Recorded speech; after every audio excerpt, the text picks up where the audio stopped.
Hi, this is Stuart and welcome to the Investopoly podcast. My goal is to share easy to understand evidence-based holistic insights to help you master the game of building wealth. And in my regular weekly episodes, I talk about the theory, methodology and principles associated with investing. The aim of these case study episodes is to share with you how the application of that approach has worked out in real life situations. And I've got a really interesting case study to share with you today. I met these clients recently, last sort of 2 or 3 years, and they retired at a pretty young age. They're about 55. In fact, they're both 55. And they wanted us to build a strategy that allowed them to spend a lot more in the early years of retirement. Obviously, their strategy was to work hard, retire early, enjoy, retirement while they're fit and able and healthy to do so, realizing that, as they get older into their 80s and so forth, they're probably going to travel less. And so why leave a whole bunch of money, unspent at the end of the day? Of course, they'll still have a good estate to leave to their 2 children, but really it's about sort of enjoying the fruits of their labor over time, which I strongly identify with in terms of an approach to retirement. And so the challenge was to develop a strategy that allowed them to spend $300,000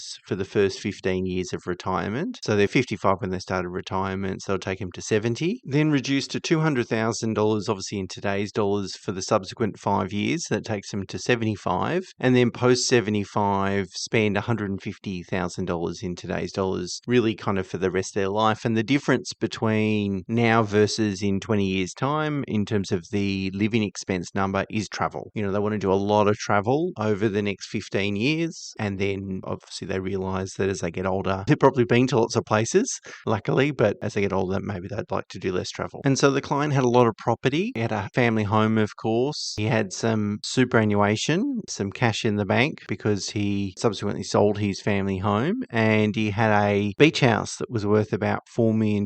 Didn't have very much debt against it, but it was on 2 titles, which will become relevant in a second anyway. So really, up until we met this client, they were just busy working hard, acquired a couple of really good property assets, worked hard to contribute cash flow towards debt repayment. As I said, they didn't have a lot of debt, and build superannuation, contribute as much as possible to superannuation over time. And so really they've come to us really with, they've got liquid assets in super, of course, but not so much in terms of liquid assets outside super, which made the strategy a little bit extra challenging. But also because they're 55, they can't access super yet. They can only access super at 60. So again, that adds another sort of challenging element to the strategy. And there was a lot of sort of property elements to this strategy. So they sold the family home where they were, and they will occupy the beach house as really their main residence, mainly because they'll be traveling a lot over the period of time. So they didn't need to be in the city. They're happy to be down the beach most of the time. And it also then helped create a bit of liquidity. So not only was that a good thing to do from a lifestyle perspective from their standpoint, and particularly so they could get the main residence CGT exemption on the beach house, but also it then freed up a bit of cash, which we can use to sort of fund living expenses between now and when they're 60, when they can start drawing a pension from super. The beach house was an interesting one. It was on 2 titles, and we had to really consider how we're going to minimise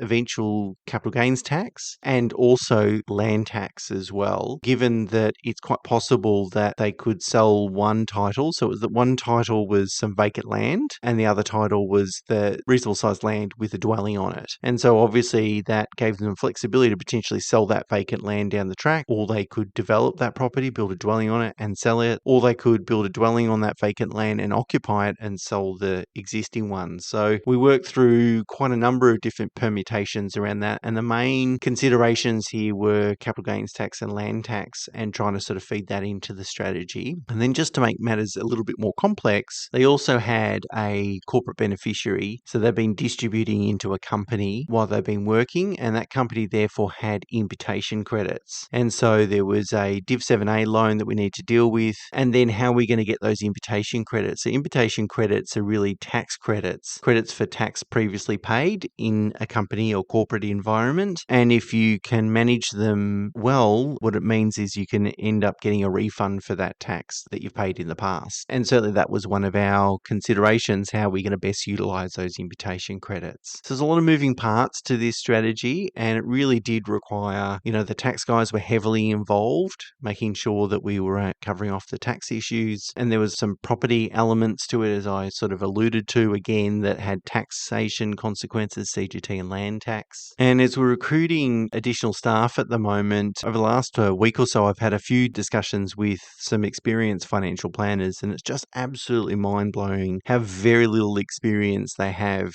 with anything related to property. So, what makes a good property? How does property fit into a strategy? What do you need to consider as a financial planner in terms of building a long-term strategy? How does it integrate with superannuation? How are we going to deal with taxes like CGT and land tax? How to best utilize the main residence exemption? All these sorts of things. Most planners, in fact, all the planners that I've met, have next to no knowledge and certainly no experience in a lot of these matters. And as I said, the property market as an asset class is worth 3 to 4 times more than the share market, and it just gets almost totally ignored by the financial planning industry, which I think that's going to change moving forward, of course, but it's a pretty ordinary situation. Anyway, I'll get off my soapbox because this episode isn't about financial planning industry. It's really about this case study. And then, of course, the final comment was that obviously we had this pool of assets, liquid assets, that we could utilize to fund living expenses over the next 5 years until they get to super. But also we wanted to have the flexibility to potentially buy a smaller city kind of apartment in the future as well. And we had to give consideration to how we might do that. And then also, meanwhile, invest those monies in a way that was going to still allow us to fund living expenses, but also generate a healthy return off those assets as well. So I really like this strategy. It was really challenging, probably one of the more challenging strategies that I've worked on over the last few years. So it was good to kind of get to the end of it and sit back and go, yeah, we did a good job on that one in terms of, really bringing it all together and knowing that there's not a lot of firms that are going to have that expertise to be able to do that. So we're quite proud of the work that we've done. But also what I really like